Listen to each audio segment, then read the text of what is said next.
ایک پھول ڈرامے کی آنے والی ایک ساتھ تو بہت ہی زیادہ انٹرسٹنگ ہوتی ہوئی نظر آ رہی ہیں، جیسا کہ اب آپ لوگ دیکھنے جا رہے ہیں کہ اب کشان جس نے اب ہادیہ کے ساتھ اتنا غلط کیا، لیکن اب اسے تو ذرا بھی پچھتاوا نہیں ہے، اسے ذرا بھی ملال نہیں ہے کہ اب اس نے ایک لڑکی کی ہستی بستی زندگی برباد کر دی، بلکہ ایک نہیں بلکہ اس نے تو کئی لوگوں کی زندگی برباد کر دی، ان کی خوشیاں چھین لی۔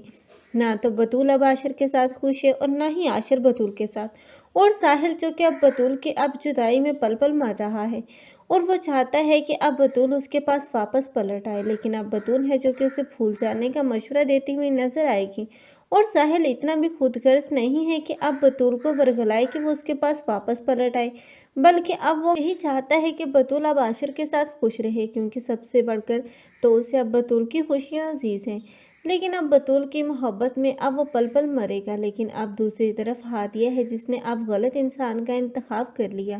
لیکن انتخاب بھی کون سا، کیونکہ اب وہ تو نہیں جانتی تھی کہ کشان اس کے ساتھ اتنا گھنونا کھیل کھیلے گا، لیکن کشان نے جو کچھ بھی ہادیہ کے ساتھ کیا ہے، ہادیہ کبھی بھی اسے معاف نہیں کرے گی، اور نہ ہی ہادیہ کبھی اس کے ساتھ خوش رہ سکتی ہے، کیونکہ ایک نہ ایک دن تو ایسا ضرور آئے گا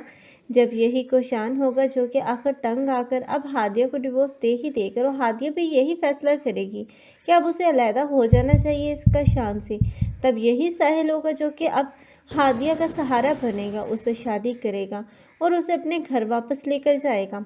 تب تو اس کا باپ بھی اب ہادیہ کو نہیں نکال پائے گا، کیونکہ اب اس کے باپ نے تو یہی بولا تھا کہ اب اس گھر سے اب اس کا جنازہ ہی نکلے گا، لیکن ساحل نہیں دیکھ سکتا تھا اب ہادیہ کو یوں اب بکھرتے ہوئے، کیونکہ اب ہادیہ نے جو بھول کی تھی اس کی سزا وہ کاٹ چکی۔